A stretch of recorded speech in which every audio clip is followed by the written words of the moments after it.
தீபிகா படுகோன் பத்தி அவ்வப்போது கான்ட்ரவர்சிஸ் வந்துட்டு தான் இருக்கும். ஆனா இந்த வாட்டி ரொம்ப வித்தியாசமா வருது. ஐஸ்வர்யா ராய் விட தீபிகாக்கு தான் நடிக்க தெரியும்.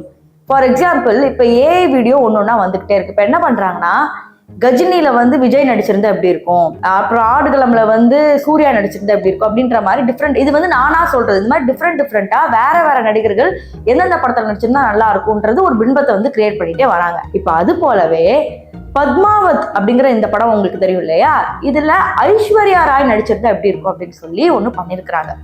அதற்கு கீழே வந்த கமெண்ட்ஸ் தான் ரொம்ப ஆச்சரியமா இருந்துச்சு.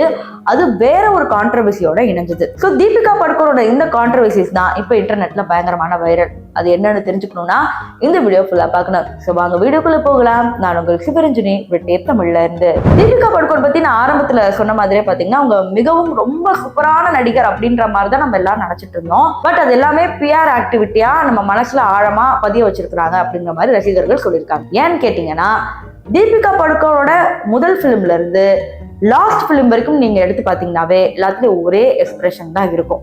வெரைட்டி ஆஃப் கேரக்டர்ஸ்க்கு வேற எக்ஸ்பிரஷன் கொடுத்துருக்கலாம் அப்படிங்கிறது ரசிகர்களோட எக்ஸ்பெக்டேஷன்ஸா இருந்தாலும் தீபிகாவோட பிஆர் அதை பண்ண வைக்கல.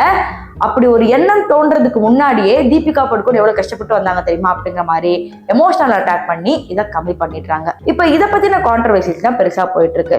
இப்ப நான் ஸ்டார்டிங்ல சொல்லிருப்பேன் இன்ட்ரோல, இந்த மாதிரி ஐஸ்வர்யா ராயை தாக்குறாங்கன்னு. சஞ்சய் லீலா பன்சாலியோட படங்கள்ல பாதி படங்கள்ல ஐஸ்வர்யா ராய் தான் இருப்பாங்க. அதுக்கு ரீசன் என்னன்னு கேட்டீங்கன்னா, அவங்களோட அழகு அப்படிங்கறத தாண்டி அவங்களோட ஆக்டிங் ஸ்கில்ஸ் ரொம்ப நல்லா இருக்கும். பத்மாவத் படத்துலயும் முதல்ல ஐஸ்வர்யா ராய் தான் ரெஃபர் பண்ணாங்க. ஐஸ்வர்யா ராய் அப்ப கல்யாணம் பண்ணிட்டாங்க, குழந்தை இருந்துச்சு, கொஞ்சம் ஃபேட்டா இருந்தாங்க, இந்த மாதிரி நிறைய விஷயங்கள் இருந்துச்சு. ஆனா என்ன ஆனாலும் ஐஸ்வர்யா ராய் தான் நடிக்க வைப்பாடு ஒத்த காலில் சஞ்சய் லீலா பன்சாலி நின்னாங்க.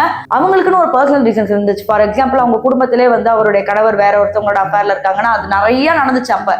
ஸோ அந்த கான்ட்ரவர்சியில இவங்க சிக்கிறனால இல்ல இப்போதைக்கு படங்கள் வேணாம் அப்படிங்கறது அவங்க விலகி வந்துட்டாங்க. அதன் பிறகுதான் தீபிகா படுகோனுக்கு போயிருக்கு. தீபிகா படுகோன் அந்த படம் பண்றாங்க. படம் சூப்பர் ஹிட் ஆகுது.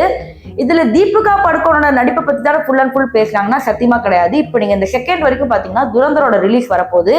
ஆனா துரந்தர்ல ரன்வீர் சிங் நடிச்சதை விட அவரு பத்மாவத்துல ஒரு கேரக்டர் பண்ணிருக்காங்க பாத்தீங்களா, அலாவுதீன் கில்ஜின், அதுதான்டா சூப்பர். தீபிகா படுகோன்ல ஒண்ணுமே இல்லை அப்படிங்கிறது இப்ப ட்ரெண்ட் பண்றாங்க. இப்ப நீ சொல்ற விஷயத்துக்கும் அதுக்கும் என்ன கனெக்ஷன் அப்படின்னு பாத்தீங்கன்னா, அந்த பத்மாவத்தோட ப்ரமோஷன் இன்டர்வியூஸ்ல நீங்க இல்லைன்னா இந்த பத்மாவத்தை யார் நல்லா நடிச்சிருப்பாங்க அப்படின்னு கேட்டதுக்கு நோ ஒன், யாருமே கிடையாது, என்னால மட்டும்தான் அப்படின்னு சொன்னப்ப நிறைய ரசிகர்கள் அப்பதான் கொஞ்சம் கொஞ்சமா இவங்களை பத்தி பேச ஆரம்பிக்கிறாங்க. அப்புறம் இவங்களோட அஃபேர் விஷயம் நிறைய எடுத்துட்டு வராங்க. அது ஐபிஎல் சீசனோடய கனெக்ட் ஆகுது. என்னடி கொஞ்சம் குழப்பமா இருக்கு அப்படின்னு கேட்டீங்கன்னா, இவங்களுக்கு நடிக்க தெரியல அப்படின்னு இப்ப ஸ்டாம்ப் பண்ணிட்டு வராங்க. அப்புறம் இவங்களுக்கு கொஞ்சம் திமிரு ஜாஸ்தி அப்படின்னு சொல்லி ஸ்டாம்ப் பண்ணிட்டு வந்தாங்க. திமிரு ஜாஸ்தி அப்படிங்கிறது எந்த படத்துலன்னா, கல்கி அப்படிங்கிற இந்த பார்ட் 1 படத்துல நடிச்சாச்சு. பார்ட் 2 படத்துல இவங்களை நடிக்க வைக்கலாம்னு பார்த்தா இவங்க நிறைய, நாங்க 7 மணி நேரம் தான் ஒர்க் பண்ணுவோம், நாங்க 5 ஸ்டார் ஹோட்டல்ல தான் இருப்போம், அதோட செலவெல்லாம் நீங்க தான் பாத்துக்கணும், என் கூட ஒரு 30 பேர் 40 பேர் க்ரூ மெம்பர் வருவாங்க, அந்த க்ரூக்கெல்லாம் நீங்க தான் எல்லாம் பாத்துக்கணும் அப்படின்னு செலவெல்லாம் ப்ரொடியூசர் தலையில கட்டனால, ஏமா நீ நினைக்கிற மாதிரிலாம் தெலுங்கு இண்டஸ்ட்ரி ஓடாதுமா, நீ கிளம்பிடுமா அப்படின்னு சொல்லி இது பண்ணி விட்டாங்க. ஸோ ஃபர்ஸ்ட் ஒரு கான்ட்ரவர்சி கேர்ளா இருந்தவங்க அடுத்து திமிரு பிடிச்சவ அப்படிங்கிற ஒரு பட்டத்துல போய் நின்னாங்க. அதன் பிறகு என்ன ஆகுதுன்னு பாத்தீங்கன்னா, இந்த ஐபிஎல் சீசன் வந்தாவே இவங்களுக்கும் தோனிக்கும் இருந்த ரிலேஷன்ஷிப் கான்ட்ரவர்சிஸ் வருது. தோனியும் தீபிகாவும் எப்போ ஒன்னா இருந்தாங்க அப்படின்னு கேட்கும்போது உங்களுக்கு ஆச்சரியமா இருக்கும். ஆனா இது ஒரு ரூமராகவே பேசப்படுது. தீபிகா படங்கள் நடிக்க ஆரம்ப காலத்துல பாத்தீங்கன்னா பல விளம்பரங்கள்ல நடிக்கிறதும் பல ஷோஸ்ல டான்ஸ் ஆடுறதும் இது நடந்துகிட்டே இருந்துச்சு. அப்போ ஐபிஎல் ப்ரமோட் பண்ற ஈவெண்ட்ல யுவராஜ் சிங், தோனி அவர்கள் இருக்காங்க. தீபிகா அழகா ஆடும் போது யுவராஜ் சிங் தோனியை குத்துறதும், தோனி யுவராஜ் சிங் அப்படி குத்துறதும் ஒரு காமெடியா போயிட்டு இருந்துச்சு. அப்பத்துல இருந்தா இந்த ரூமர்ஸே ஆரம்பிச்சது. சரி, தோனியை தான் அவங்க டேட் பண்றாங்க அப்படின்னு பாத்தீங்கன்னா அதான் கிடையாது. இவங்க யுவராஜ் சிங்க ரொம்ப பயங்கரமா டேட் பண்ணிட்டு இருந்தாங்க. ரொம்ப சீரியஸா போயிட்டு இருந்துச்சு. யுவராஜ் சிங் சமீபத்துல ஒரு இன்டர்வியூல என்ன சொல்லியிருக்காருன்னா, இந்த மாதிரி நான் நடிகையை டேட் பண்ணேன், ஆனா அவங்க சரியா எனக்கு டைம் கொடுக்கல, சரியா எங்களுக்கு ஒத்து வர, அவங்களும் வெளிநாடு ஷூட்டிங்ல ரொம்ப பிஸியா இருந்தாங்க, நானும் இங்க பிஸியா இருந்துட்டு அதனால சேர முடியல அப்படிங்கிற மாதிரி சொன்னாங்க. ஆனா இதற்கு பின்னாடி என்ன சொல்லப்படுதுன்னா, தீபிகா படுகோன் ஒரு ட்ரையாங்கிள் லவ் கேமை விளையாடி இருக்காங்க. அதாவது தோனியா அதுல இருக்கிறாங்க அப்படிங்கிற மாதிரி. தோனி அவர்களுக்கு நீளமான ஹேர் இருக்கும் ஃபர்ஸ்ட். அதன் பிறகு கட் பண்ண பிறகு தீபிகா படுகோன் என்ன சொல்லியிருக்காங்கன்னா, அவருக்கு இந்த நியூ லுக் நல்லா இருக்கு, அவருக்கு நல்லா தான் இருக்கு, பார்க்க அழகா இருக்காரு அப்படிங்கிற மாதிரி ஒரு தனியார் மேகசினுக்கு கொடுத்துருக்காங்க. இது எப்போ யுவராஜ் சிங்கோட ரிலேஷன்ஷிப்ல இருக்கும் போது தோனியை பத்தி புகழ்ந்து பேசுறாங்க. இதனாலயோ என்னவோ தோனிக்கும் யுவராஜ் சிங்க்கும் இப்போ ஒரு நல்ல ஃப்ரெண்ட்ஷிப் இருந்தது கட் ஆகி போயிடுச்சு. நீங்க இப்போ வரைக்கும் இந்த செகண்ட் வரைக்கும் பாத்தீங்கன்னா அந்த காலத்துல தோனி யுவராஜ் சிங் ஒன்னா இருக்கிறத நீங்க பாத்துருப்பீங்க. ஆனா இப்போ அவங்க பேச மாட்டாங்க. எங்கேயாவது ஒரு ஈவெண்ட்ல சந்திச்சா கூட அப்படியே திருப்பிட்டு போயிட்டே இருப்பாங்க. அதுக்கு முக்கியமான ரீசனா தீபிகா படுகோனை தான் பார்க்கப்படுது. இதனாலே என்னவோ தோனி அவர்கள் வந்து யுவராஜ் சிங்க்கு வாய்ப்பே கொடுக்கல, அடுத்தடுத்த கேம்ல வாய்ப்பு கொடுக்காம பண்ணிட்டாரு. இதற்கெல்லாம் காரணம் ஒரு பொண்ணு இடையில வந்தனால இப்படி எல்லாம் பண்ணிட்டாங்கன்னா அவ்வளவு ஒரு ரூமர். ஆனா ஒரு சில பேர் இது உண்மை அப்படிங்கறதும் வந்து நம்ம தான் சேராங்க. இன்னும் தீபிகாவோட பேரு எங்கெல்லாம் அடிபடுது அப்படின்னு பாத்தீங்கன்னா, அதன் பிறகு ஒரு ஃபாரின் படத்துல நடிச்சாங்க டீசலோட, அவங்க கூட வந்து க்ளோஸா இருக்கிற மாதிரி படம் ப்ரமோஷனுக்கு பண்றாங்க, அதெல்லாம் ரொம்ப கேவலமா இருக்குன்னு இந்தியன் ஆடியன்ஸ் வந்து பயங்கரமா காரி துப்புனாங்க.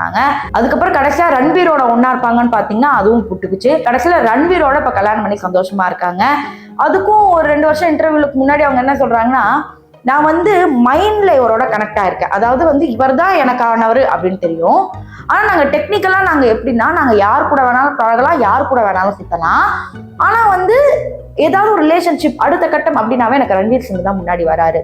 அதாவது நாங்க எவன் கூடயாவது எப்படி வேணாலும் இருக்கலாம், ஆனா கல்யாண வாழ்க்கை அப்படின்னு வந்துட்டா நாங்க இவரை மட்டும் தான் கல்யாணம் பண்ணிப்போம்.